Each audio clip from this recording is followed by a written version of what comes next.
Podcast La Pata, un podcast para patalovers digitales. Bienvenidos patalovers a otro episodio del podcast La Pata, un podcast para patalovers digitales. Hoy hablamos de un tema que nos interesa a todos los tutores responsables de perretes, sobre todo a quienes adoptamos y aún más a aquellos que adoptan a perros senior, que en muchos de los casos han vivido experiencias traumáticas, y hablamos de cómo ayudar a perros con miedo. Por eso empecé, porque nos interesa a todos los tutores responsables, ¿no? No quiero decir que nada más a los que adoptamos. Y como no podía ser de otra manera, lo hablamos con nuestros amigos expertos del Educador, que hoy Gonza pues no está por compromisos previos, pero Fran sí. ¿Cómo estás, Fran? Pues muy bien, hoy vengo yo de emisario especial, pues mi compañero está en Colombia, así que voy a tratar de defender el tema, que además es un tema que nos apasiona y creo que a muchos de los que nos escuchan el tema de los miedos es algo muy interesante y con muchas aristas. Así es, así es.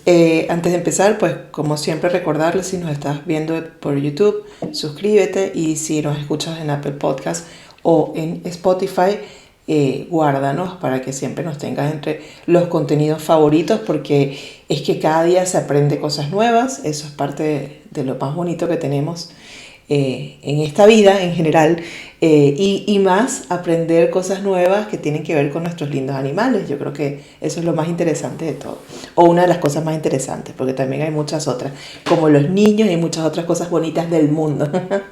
Ahora sí, para empezar a hablar acerca de cómo ayudar a perros con miedos, es importante entender que el miedo es una emoción natural caracterizada por una sensación desagradable, intensa ante la percepción de un peligro que puede ser real o imaginario. Esa es como la descripción más amplia del término, ¿no? Pero bueno, que sepa que es natural, eso es lo primordial que hay que entender. Todos podemos experimentar miedo, incluyendo pues sin duda nuestros perros. Pero si cuando ellos tienen miedo nosotros los ignoramos o los reprimimos, solo estamos empeorando el estado de nuestro animal, no estamos haciendo más nada. Entonces estamos dándonos satisfacción a nosotros mismos de decir, bueno, reprimí el comportamiento, pero realmente no estamos haciendo nada por él. Y el miedo sigue estando ahí, peor, va a ir creciendo. ¿Qué tal si más bien analizamos y entendemos la causa de su miedo? Si le aseguramos que siempre habrá una salida y un espacio seguro, si trabajamos exposiciones controladas y graduales, y si le sumamos también refuerzos positivos. Aunque yo creo que lo mejor de todo, sin duda, siempre es hablar con un experto como Fran, y por eso aquí te dejo que seas tú quien desarrolle el tema. Venga, pues vamos a por ello. Ya has comentado tú algo muy importante, que el miedo es una emoción, creo que has dicho natural, que es... Sí. Es primaria, es una emoción primaria. Además sabemos que la emoción de miedo se regula muy concretamente en la amígdala cerebral, y además también decir que es una emoción necesaria, es decir, necesitamos experimentar esa sensación desagradable ante peligros reales o imaginarios, porque si no la experimentásemos tendríamos un problema. Tendríamos un problema nosotros, tendríamos un problema nuestros perros, porque no seríamos capaces de evaluar dónde podemos hacernos daño o dónde podemos detectar un peligro concreto. Con lo cual, el primer paso, cuando hablamos de los miedos, es desmitificar esta parte de hay que quitar los miedos y hay que quitarle tal. No, los miedos son normales y tú tienes miedo todos los días de ciertas cosas. Lo que hay que diferenciarlo es de la gestión o la estrategia que tienes para afrontar esa sensación, y el cómo has aprendido o el cómo te han guiado o qué experiencias has tenido previamente para afrontar situaciones similares. Por poner datos, que a nosotros nos gusta siempre aportar información de esa que luego la gente que nos escucha pues se pone a buscarla ahí en Google o se pone a buscar información sobre ello. Hay un caso muy interesante, que es el caso de Phineas Gage, lo voy a deletrear porque es un poco complejo, que es Phineas, Phineas Gage, G-A-G-E. Phineas, el amigo Phineas, es un caso que se hizo súper conocido hace ya, mira, os voy a dar exactamente la fecha, que fue en el siglo XIX, ¿vale? Pero este hombre tuvo un accidente ¿vale? En 1848 con una barra de metal. ¿Vale? Estaban construyendo un ferrocarril y en Estados Unidos tuvo un accidente con una barra de metal y le atravesó el cráneo, ¿vale? La barra de metal. Y sorprendentemente, ¿vale? Para ser 1848, sobrevivió. Le sometieron a ciertas cirugías y pues Phineas Gates sobrevivió. Lo que pasó es que en aquella época pues todavía no existían, ¿no? No solamente a nivel sanitario, sino a nivel de aprendizaje neurológico, de qué estructuras regulaban qué funciones a nivel cerebral. Todo el mundo decía que Phineas no era el mismo después del accidente, que había cambiado su personalidad, que había cambiado su temperamento y su manera de afrontar las cosas.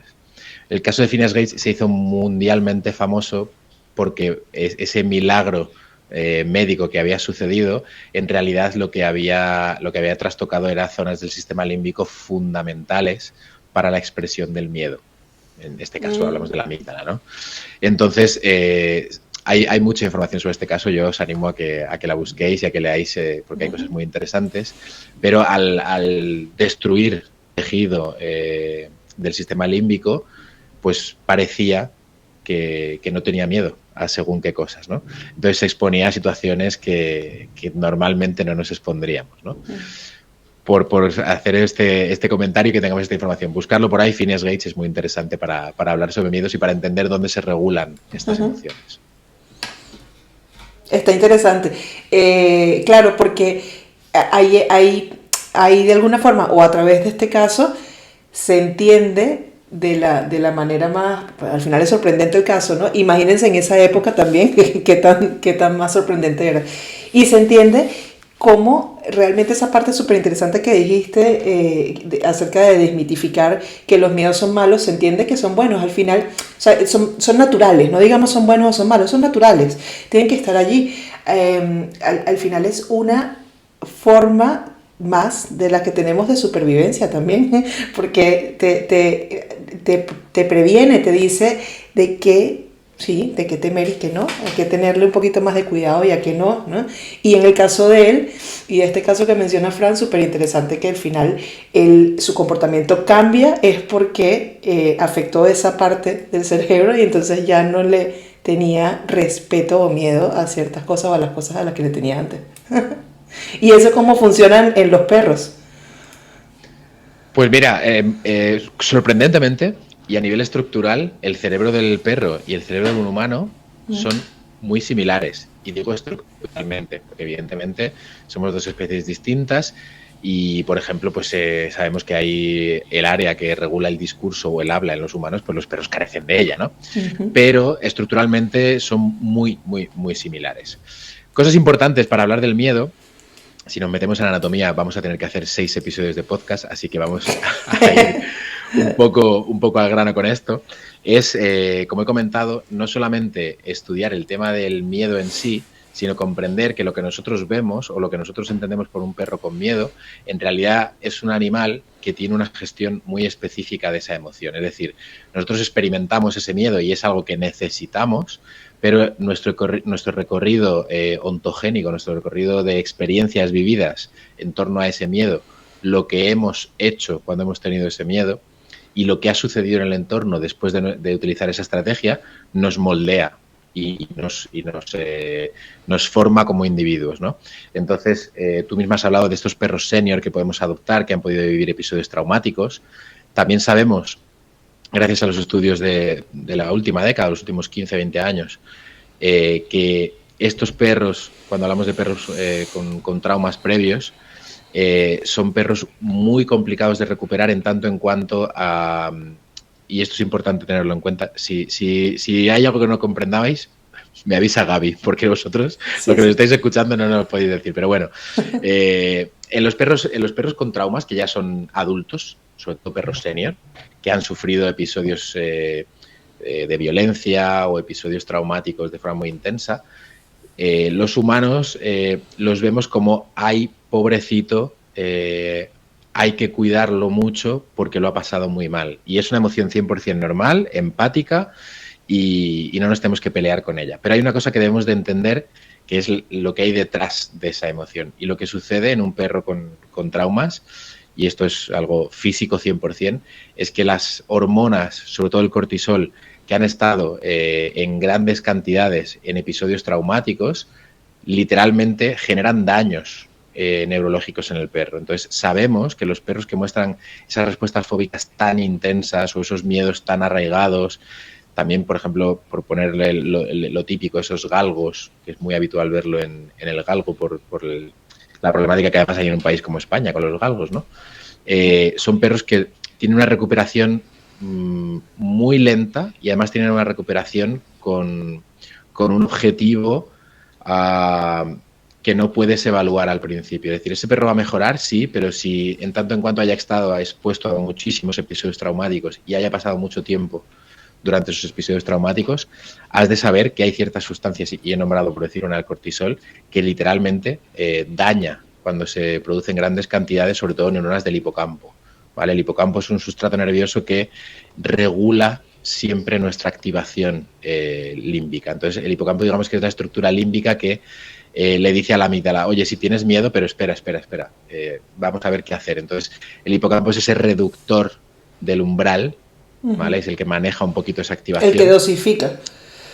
Más o menos, sí, por decirlo de esa manera para que la gente nos entienda, ¿no? Sí. Entonces, el cortisol en el hipocampo hace grandes estragos y lo que vemos en ese galgo que ha sido golpeado durante mucho tiempo o en ese beagle que ha estado, por decirlo, en estudios científicos durante años, o ese cachorrito que ha estado atado a una cadena durante mucho tiempo, en realidad lo que vemos físicamente, lo que tenemos detrás es eso, es un animal que neurológicamente, ¿vale?, va a tener estructuras que están dañadas. Entonces esa progresión va a ser compleja y va a tener seguramente una mejora de la calidad de vida, porque la capacidad de aprendizaje no se debería de ver alterada, también depende de lo que haya pasado, pero hay que tener pues muy en cuenta que en este caso la progresión y la gradualidad del avance tiene que ser día a día prácticamente.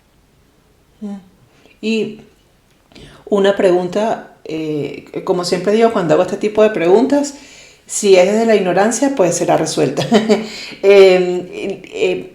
Ahorita que mencionas específicamente el tema galgo, que sabemos que en España somos tan susceptibles a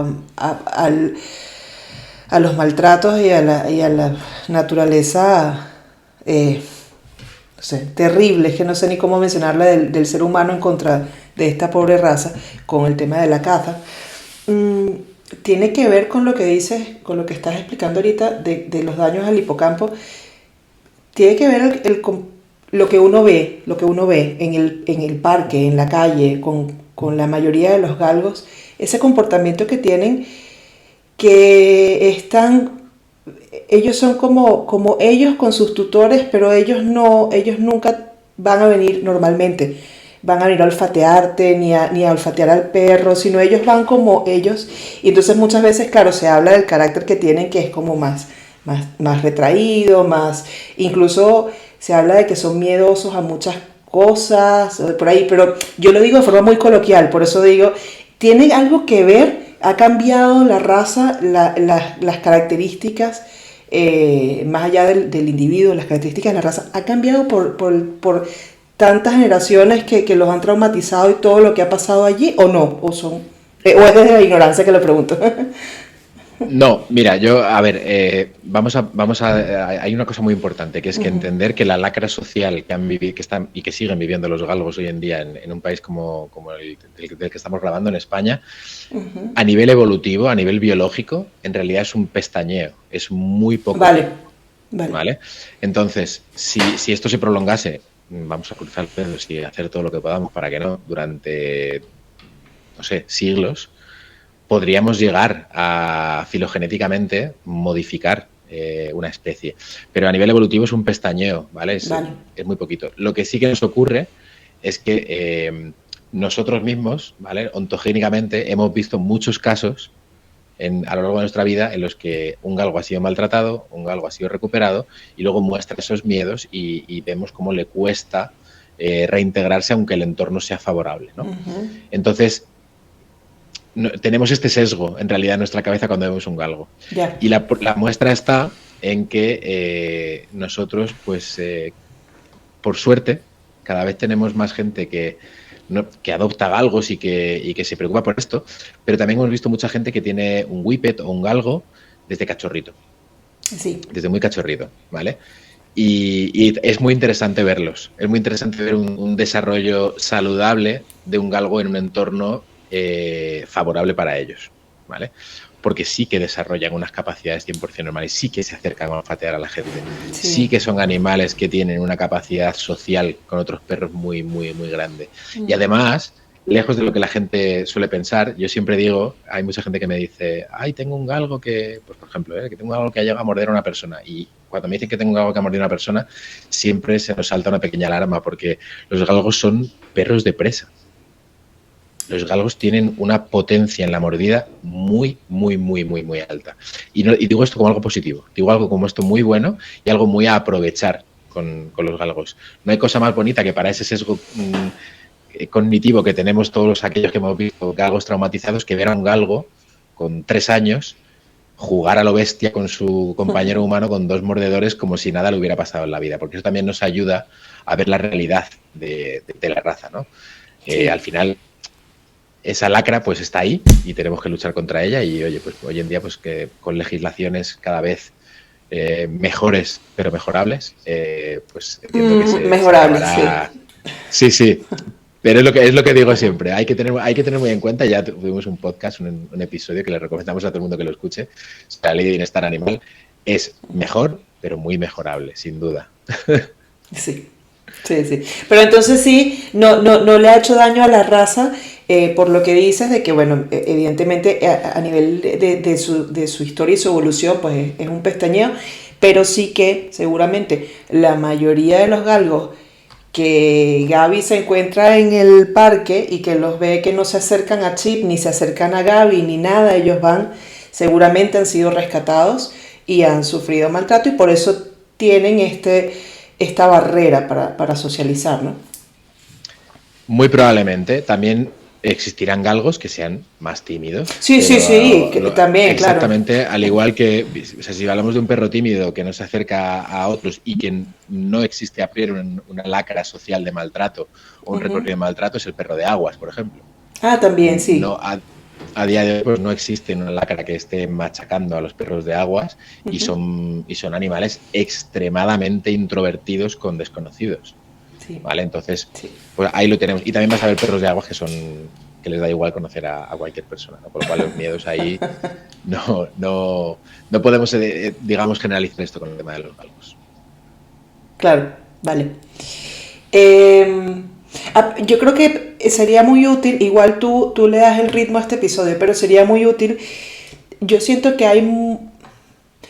como hay tanta desinformación y normalmente también, siempre lo hemos dicho, ¿no? En el mundo digital en el que vivimos, pues es muy fácil conseguir información, pero qué difícil se nos hace fijarnos en las fuentes. Entonces, vemos con mucha frecuencia sobre todo los que tenemos perros que salimos todos los días religiosamente, pues nos encontramos con otros tutores de perros que le atribuyen el miedo de su perro o la actitud o el comportamiento de su perro a 1000 cosas y muchas veces te das cuenta por las cosas que medianamente soy capaz yo de aprender de ustedes, de los expertos, te das cuenta de cuán equivocados están, ¿no? Entonces le atribuyen, y yo creo que ahí la base es primero pues el vínculo real con tu perro y saber analizar qué es lo que él trata de comunicarte y qué le está pasando, ¿no? Entonces yo creo que la raíz es ir al análisis o al inicio de ese miedo, de dónde viene, ¿cierto? ¿O me equivoco? A ver, hay mucha desinformación sin duda y la casuística pues hay que estudiarla. Yo creo de la siguiente manera. Vamos a hacerlo de la siguiente manera para que la gente que nos escuche pues se lleve algo operativo. Como dice mi compañero Gonzalo, ¿vale? Que seguramente se está pasando súper bien en Colombia y al cual le tengo mucha envidia y se lo lanzo desde aquí.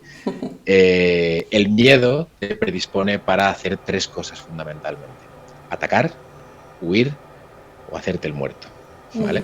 Él lo dice de esta manera para que sea coloquial. En realidad hay mucha información aquí detrás, pero lo que quiero es que la gente se lleve algo operativo de escuchar este episodio. Entonces, el miedo te predispone para hacer estas 3 cosas, ¿ok? Eh, ¿Cuál de estas tres cosas vas a elegir cuando tienes miedo y eres un perro?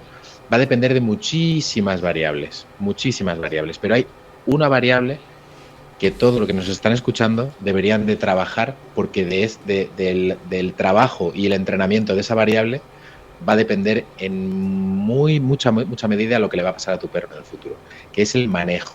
Es decir, ¿qué haces tú cuando tu perro tiene miedo? ¿Ok?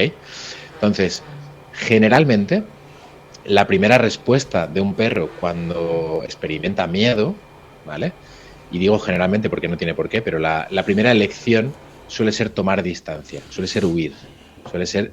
Y cuando digo huir, entendamos huir. O sea, puede ser que simplemente voltee la cara y continúe, puede ser que coja una distancia abriendo una curva, o puede ser que salga despavorido de eso que acaba de ver o de escuchar, ¿vale? Pero aquí lo importante no es achacar al perro ese miedo, ay, lo que ha hecho, o ay, ha oído, o ay, ha cogido distancia, sino qué haces tú, ¿vale? Para tratar de brindarlo, de guiarle en cuál es la estrategia adecuada, porque muchas veces Y ahí... Dime. Perdón que te interrumpa, pero es que ahí es fundamental, porque ahí vemos muchas veces que tampoco la salida es traerlo y no tienes que enfrentarte a esto, porque eso lo vemos y lo vemos a cada rato y uno no puede decir nada, pero que está muy mal. Está muy mal. Tú piensas, Gaby, que si tú tienes miedo a, yo qué sé, aracnofobia, A las culebras, yo le tengo pavor a las culebras, pavor, me puedo desmayar. Perfecto. Imagínate que a mí me pagan 1.000.000 de euros para quitarte o ayudarte con tu problema con las serpientes, ¿vale? Lo último que yo haría, ¿vale? Es decirte, Gaby, que no pasa nada, que tienes que estar aquí a mi lado, ven, si las serpientes no hacen nada. Claro. No sirve de nada, porque a ti te dan miedo las serpientes, ¿vale? Entonces, que yo te diga y te convenza y te traiga y te tal y cual, no sirve de nada, te dan miedo las serpientes. Entonces, tú vas a optar por una estrategia que probablemente, va a depender de tu experiencia previa, va a ser tomar distancia de ese estímulo, porque entiendes que tomando distancia reduces la posibilidad del peligro, ¿vale? Claro. Entonces, con un perro, luego si quieres vamos a tu problema con las serpientes, ¿vale? Pero con un perro el manejo es vital en este momento. Y cuando me refiero a manejo, voy a poner una cosa muy concreta, que es el uso de la correa. ¿Vale? Es qué hago cuando tengo a mi perro con una correa, o qué correa utilizo, o qué puedo hacer yo en ese momento. Bien. El gran error aquí es limitar la primera expresión de miedo. Es decir, si el perro coge cierta distancia de ese estímulo, ¿vale?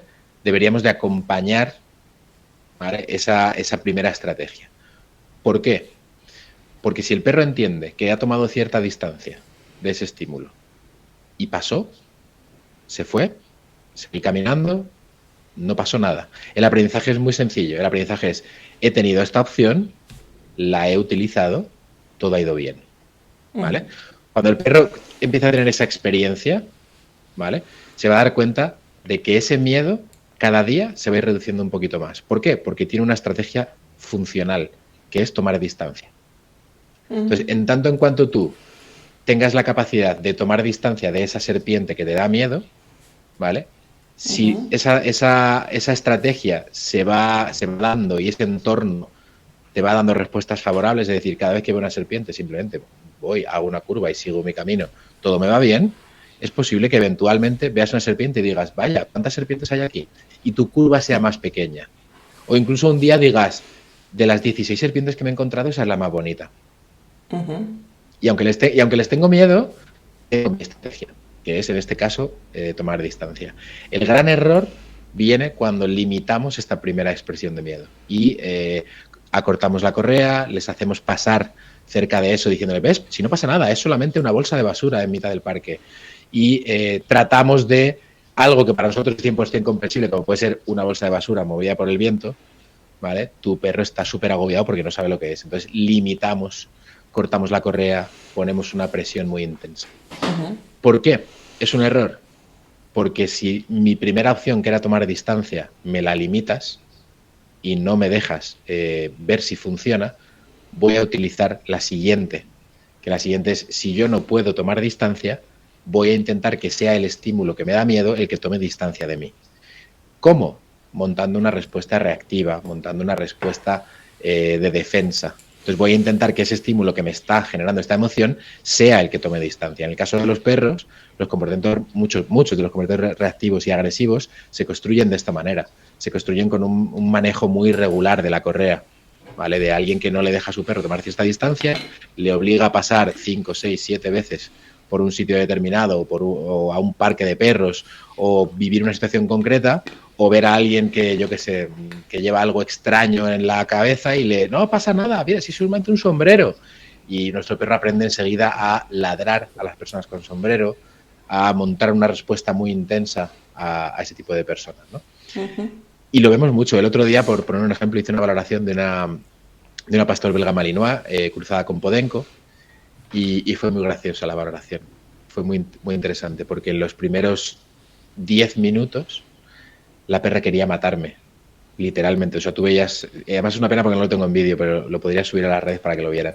Una respuesta muy, una escalada agresiva muy alta, una señalética muy intensa de te voy a morder, te voy a morder, te voy a morder.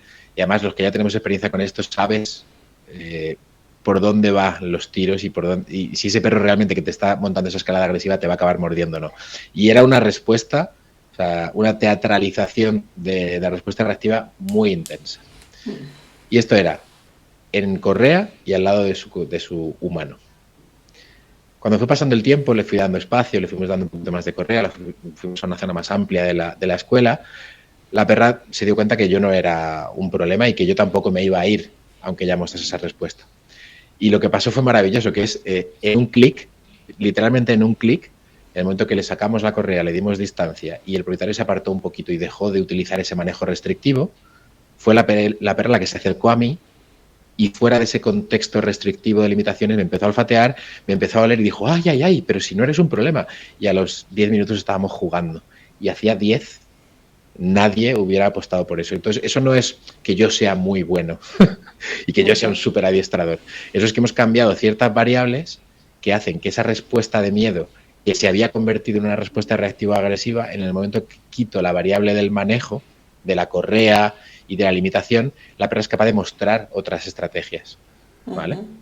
Sí. De hecho, sin correa y sin el compañero humano al lado, si yo hacía algún gesto extraño, en lugar de salir con una respuesta reactiva o con una agresión, salía con un susto, con un uy, ¿qué ha pasado aquí? Es decir, nos está mostrando la emoción primaria, ¿vale? Sí. ¿Vale? Y te está diciendo, lo que te estaba haciendo antes era porque te tenía miedo, ¿vale? Entonces es muy, muy importante entender eso, ¿no? El cómo el miedo motoriza respuestas muy distintas. Motoriza respuestas reactivas, motoriza respuestas agresivas, motoriza respuestas fóbicas de huida y el manejo, ¿vale? El cómo llevamos la correa, el cómo caminamos, dónde nos ponemos, qué le pedimos a nuestro perro, todo eso influye y determina 100% la estrategia que mi perro utiliza y en la que mi perro aprende de cara a la siguiente repetición o al siguiente evento en el que sienta miedo. Uh-huh. No sé si se me ha entendido, Gaby. Sí, se ha entendido perfecto. De hecho, cuando estabas hablando, el ejemplo sirvió mucho y yo pensé en automático y seguro a más de un patalover le ocurrió también porque son, claro, no ejemplos tan extremos como el que acabas de mencionar, que sin duda son para profesionales porque es una vez más es extremo. Pero siempre vemos casos y a mí se me vino a la cabeza uno, que es otro ejemplo, que tiene que también ver con la buena gestión de la humana en este caso, porque es una señora. Y nosotros en el parque de al lado de casa, es un muy buen parque porque no es uno de estos parques que tienen pipicán, sino es muy amplio, primero. Tienes la calle también y tienes otras áreas que no solamente son el parque. Y luego suele haber perros muy equilibrados, los perros de hecho normalmente andan sueltos, ¿sabes? No son de estos sitios que son, digamos, tóxicos, lo voy a decir. Uh-huh. Entonces allí ves, sobre todo ves buenos ejemplos. Y recordé con mucho cariño el de una perrita que ya debe tener como unos 9 meses, si no me equivoco. Ella es más pequeña que Chip y la hemos visto cómo ha evolucionado. Cuando ella llegó a casa de su humana, fue adoptada, fue rescatada y siendo igual cachorra, algún trauma habrá vivido muy fuerte de bebé que le tenía pavor a los perros. O sea, ella cuando empezó a caminar con la señora por el parque, ella veía a Chip o a cualquier perro, inmediatamente se escondía detrás de ella y todo. Y la señora una vez lo que está diciendo, lo que está poniendo, la primera recomendación de la que está hablando Fran, que tiene que ver con el manejo, y sobre todo el manejo de la correa, ella lo ha hecho muy bien, tanto que, o sea, Fran, yo no te exagero, en un mes la evolución de la perra fue de esta miedosa que se le metía entre las piernas a esta perra sociable, no torpe, sino sociable, o sea, que se acerca, te saluda, huele y sigue caminando. Y es feliz, o sea, tú ves que no tiene ningún problema, a perros grandes, chiquitos, todo. Y la señora lo que hacía siempre era eso, ella seguía caminando y cuando veía al perro, ella no tenía ninguna actitud ni de vente, vamos a verlo, que no pasa nada, ven conmigo, ni tampoco era de, uy, no me voy a alejar, porque eso también ocurre, porque le tiene miedo a los perros, entonces la voy a sobreproteger. No, la señora era muy natural, la correa estaba holgada y si la perra quería venir a ella seguía caminando. Y eso ha sido todo lo que ha hecho. Y es la perra más sociable, una de las más sociables que he visto en el parque hoy en día. Maravilloso, Sí. maravilloso. Hay casos que funcionan muy bien porque, por desgracia, la lógica, el aplicar la lógica, como ha hecho esta señora de este caso, no es algo muy habitual. No es algo habitual. La lógica en los humanos no nos sale ni nos nace sola. A veces hay que extraerla, ¿no? A martillazos. Pero bueno, Sí. está muy bien este caso por cambiar un poquito también de las estrategias que puede tener un perro y por poder dar un poquito más de información sobre ello. Me has mandado que guíe el programa, yo tiro para adelante. Claro, claro, así tiene que ser. Hay una cosa muy, muy importante que es también... Oh, ¿qué pasó ahí? Está escuchando algo, mira, ahí se ve. Sí, ahí se le ve. Sí, sí. Mira, con la oreja así doblada. Como comentaba, hay una cosa muy importante que es erradicar ciertos mitos que suceden alrededor del tema de los miedos, ¿vale? Lo que nos pasa, y aquí es importante evaluarnos a nosotros mismos, lo que nos pasa a nosotros como humanos cuando tenemos un perro con miedo delante, y más si es el nuestro, es, como dije al principio, es esa sensación y esa emoción reactiva que emitimos de compasión. Enseguida se nos activa ese elemento de compasión y se nos activa ese punto de ay madre, porque yo también sé lo que es el miedo. Yo como humano sé lo que es el miedo, veo a mi perro con miedo y enseguida se nos activa la compasión. Y lo voy a decir muy, muy claro y muy nítido. Si alguien quiere más información como esto, sobre esto, que nos pregunten en las redes y podemos hacer más y podemos ahondar más en este de los miedos en otro episodio. Pero esto es un error y es un error muy gordo, muy grande, porque vas a guiar todo tu comportamiento y vas a guiar toda tu estrategia en base a confirmarle al perro que efectivamente eso a lo que tiene miedo es algo a lo que debe de tenerle miedo. ¿Por qué? Porque estás mostrando esa actitud compasiva. Bien, y aquí viene un punto importante. Entonces, Fran, ¿qué significa? ¿Que debo de ignorarlo? ¿Qué significa, Fran? ¿Que debo de hacer algo muy específico? No. Jamás ignores a un perro con miedo. Muy importante. Jamás, también te digo, jamás sobreactúes con un perro con miedo. Lo que necesita tu perro con miedo es tener un referente en ti. Alguien que le pueda guiar a qué estrategia utilizar en ese momento concreto. Con lo cual, ignorar, que es una petición que nos hemos escuchado muchas veces, es un error. Sobreactuar es otro muy concreto, ¿vale? Muy concreto a evitar, ¿vale? Sí. Si tú y yo vamos juntos por la calle, Gaby, y tú me dices, ay, mira, esa persona que va por allí no me gusta el aspecto que tiene. Y yo lo que te digo es, uy, pues sí es verdad, se parece a un ladrón que hace una semana mató a 3 personas. Pues te acabo de fastidiar, tu pequeña inseguridad te la acabo de convertir en un miedo real. ¿Vale? En cambio, si te digo, no te preocupes, es el panadero, que es que el otro día le pasó esto y por eso tiene mala cara. Pues mi propia estrategia, ¿vale?, ha condicionado 100% esta emocional, ¿no? Sí. Y a esto va también, y aquí hablo directamente a todos aquellos que os guía la compasión, que insisto, es algo normal, que se nos activa por mecanismos empáticos.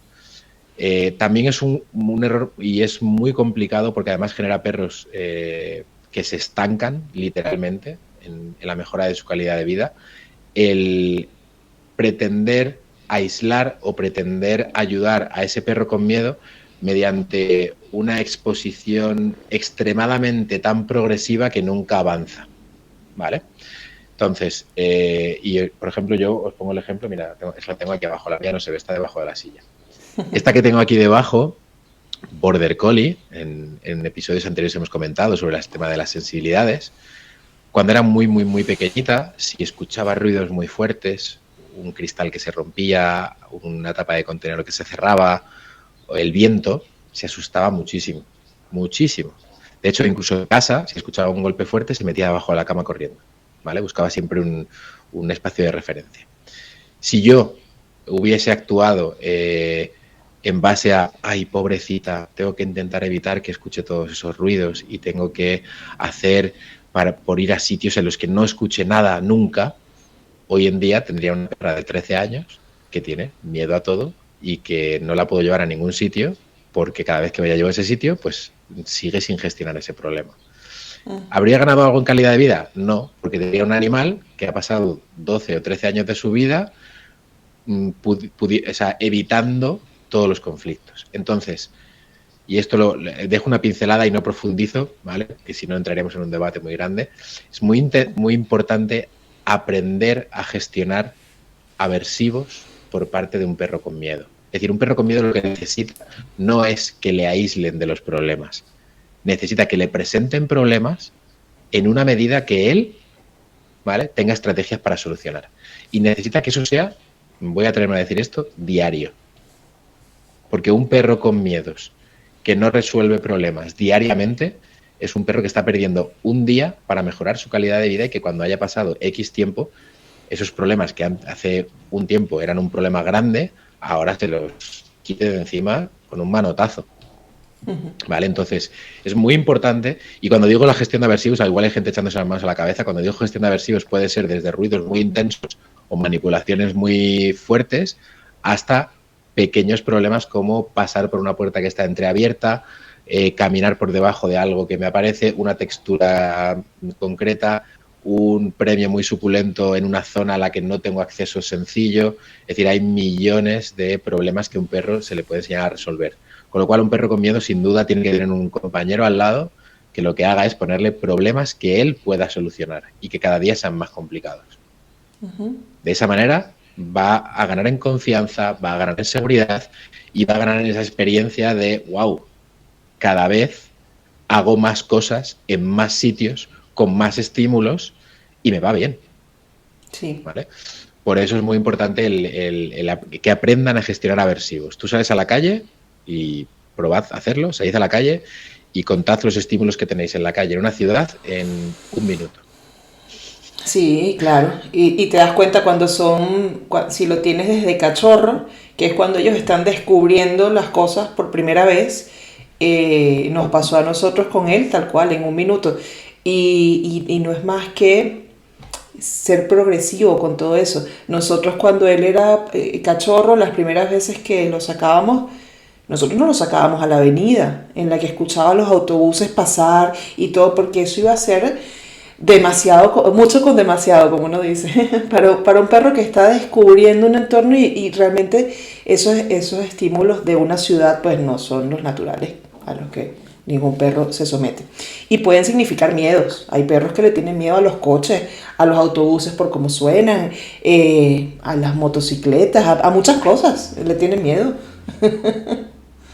Sí, sí, sin duda. Ya te digo, la clave, y esto va sobre todo para gente que vive en entornos urbanos con muchos estímulos, como tú decías, la clave, si tu perro tiene miedos, sea como sea que es un cachorrito y acaba de experimentarlo, o sea que es un perro que viene de una adopción y de una etapa anterior distinta o incluso traumática, la clave de esto es intervenir. O sea, si hay una metodología intervencionista, más todavía si tienes un perro con miedo delante, porque el miedo te consume. El miedo y la inseguridad es algo que te consume diariamente. ¿Vale? Entonces, si diariamente experimentas eso, literalmente estás perdiendo años, no solamente calidad, sino años de vida. ¿Vale? Entonces, todos aquellos que nos escuchen y tengan un perro con miedo, que no lo duden. Buscad a un profesional, a alguien que nos ayude, ¿vale? Porque necesita mejorar en su calidad de vida. Sí, sí, sí. Y sobre todo eso, que muchas veces, y es normal por la empatía, que ese instinto nos da como tú dices, a sobreactuar, y eso lo vemos de muchas maneras, y sobre todo yo lo veo en la sobreprotección, porque entonces dicen, no, porque como le tiene miedo a otros perros, lo llevo en brazos todo el tiempo. Entonces dices, pero no es un perro, o sea, realmente lo que tienes ahí no es un perro, estás consciente de eso.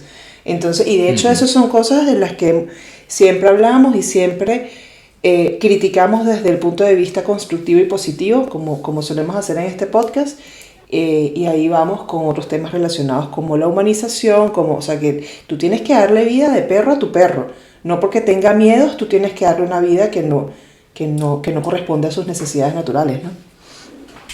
Sin duda, y para los que nos estén escuchando, ya han escuchado esto que ha comentado Gaby, muy importante para los perros con miedo, todo esto que decimos de dotarle de estrategias y demás, hacedlo siempre en un contexto en el que los dos os sintáis seguros antes de exponerlo a ese contexto en el que sí le da miedo. Si tienes un perro que tiene problemas con los estímulos de la ciudad, tú vas a entrenar desde una respuesta al nombre, desde una llamada, desde un siéntate un momento aquí. Es decir, todas las estrategias que tú quieras gestionar con tu perro, has de hacerlo siempre en un contexto neutro, en un contexto en el que ambos os sintáis seguros, que conozcáis qué es lo que le estás pidiendo, que el perro entienda lo que tú quieres de él, para luego, cuando lo pongas en un contexto en el que el perro sí que tenga miedo, ¿vale?, el perro pueda tirar de esa estrategia, la conozca y ahí darse cuenta que el entorno favorece.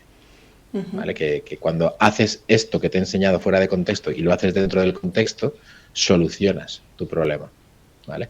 Sí. Ya te digo, en el tema de los perros con miedo es fundamental el manejo, fundamental cómo llevas la correa, qué haces con la correa, etcétera. Es muy habitual cometer muchos errores que nos llevan a montar luego ya comportamientos reactivos o agresivos, motorizados por el miedo a través del manejo. Muy, muy habitual. Y con el manejo también tiene que ver lo que siempre hablamos de la previsibilidad, de no ser reactivos, sino ser previsivos. Entonces, lo que tú dices, si sabemos que el tema de los estímulos de una urbe, de una ciudad, son factores que generan miedo en nuestro animal, no podemos someterlo a caminar por una avenida de una vez y a caminar durante 1 kilómetro por una avenida, porque allí entonces estamos jugando a buscar ser reactivos, porque evidentemente el perro va a demostrar sus comportamientos por ese miedo, y nosotros queremos solucionarlo ahí, y no es la manera. Tú tienes que de alguna forma ser progresivo en todo eso, y creo que es la mejor forma. Y ahí está la previsibilidad, que si sabes que hay muchos estímulos en ese sitio, no vayas de primeras a ese sitio. Sin duda, sin duda. De hecho, nosotros una cosa que hacemos cuando trabajamos con perros con respuestas fóbicas muy intensas, ¿vale? Aquí ya no hablamos de perros con miedo, es el tema de la previsión de lo que va a pasar. ¿Vale? No solamente en casa, sino a la hora de salir al paseo, dónde vas a ir, qué te vas a encontrar, qué estrategias tienes para cambiar en función de lo que te encuentres en la calle, etcétera, etcétera, etcétera, etcétera. ¿Vale? Al final, una de las cosas que la gente debe entender con los perros con miedo es que trabajar con un perro con miedo, con el objetivo de reducir esos miedos o aportarle estrategias para que ganen seguridad, es que es como construir un castillo de arena cuando tienes un poco de viento delante. ¿Vale? Tú montas un lado, te queda perfecto, y cuando te vas hacia el otro, como no estés pendiente de ese lado, se te cae la torre de este lado cuando estás construyendo la otra, ¿no? Es un trabajo muy, muy, muy, muy de consolidar los pasos, ¿no? Y de no proyectarse hacia adelante. Y sobre todo aquí hablo de perros fóbicos. Cuando te proyectas hacia adelante de yo quiero que mi perro sea así, vas a tener frustraciones diarias. Aquí los miedos son mini logros muy pequeñitos diarios. Sí, y ser constantes, eso es importante. Yo no sé si quieres agregar algo más también para ir cerrando ya, porque tenemos bastante tiempo de este episodio y creo que ha estado bien enriquecido. Yo creo que lo que podemos agregar es que podemos hacer otro episodio de miedos, podemos hablar Sí. de técnicas más específicas, de otro tipo de miedos y demás, porque ya tenemos uno de petardos, creo que hablamos por ahí, Sí. del tema de los ruidos. Sí, sí. Y creo que más adelante pues podemos hacer otro, o sea que lo que nos están escuchando los patalovers, si quieren preguntarnos sobre este tema y que tratemos algo en específico, ahí tienen nuestras redes para hacerlo. Sí, así es, como siempre les decimos. Además que de cada tema, imagínate, la tercera temporada que se dice fácil, pero bueno, y ya tantos, son tan amplios y hay tantas cosas que decir que de hecho hemos tratado aristas del mismo tema en diferentes episodios, así que con este de los miedos pues también puede ser así, y sobre todo porque también la profesión, los estudios van cambiando, se va actualizando y también pues vamos descubriendo nuevas cosas cada año, ¿no? Eso también creo que es un factor fundamental aquí. Y nuevas herramientas, que al final creo que siempre es lo que tratamos de enfocar aquí en el podcast La Pata. Entonces, nada, como siempre, gracias Fran por estar con nosotros. Estoy segura que los patalovers se disfrutaron un montón este episodio y les va a servir. Fue muy útil. Estabas asustado en algunos momentos por si se iba a entender, porque muchas veces se habla de muchos tecnicismos, pero sí, lo hiciste de una forma súper didáctica, práctica. Genial, me alegro que se haya entendido porque a veces me enrollo con las persianas, así que nada, haremos cosas más específicas y más concretitas para dar. Sí. Pero bueno, creo que ahí va un buen paquete de información. Sí, así es. Muchas gracias y patalovers, pues recuerden que si nos están viendo por YouTube, por favor suscríbanse, que es la forma también de apoyar a estos humildes creadores de contenido que están aquí, que hacen este podcast con tanto cariño. Y si nos escuchan por Apple Podcast o por Spotify, pues también denle a guardar y nada, y díganos también cualquier tema o cualquier sugerencia, cualquier comentario o pregunta. ¡Chao! Un abrazo, chao. Podcast La Pata, un podcast para patalovers digitales.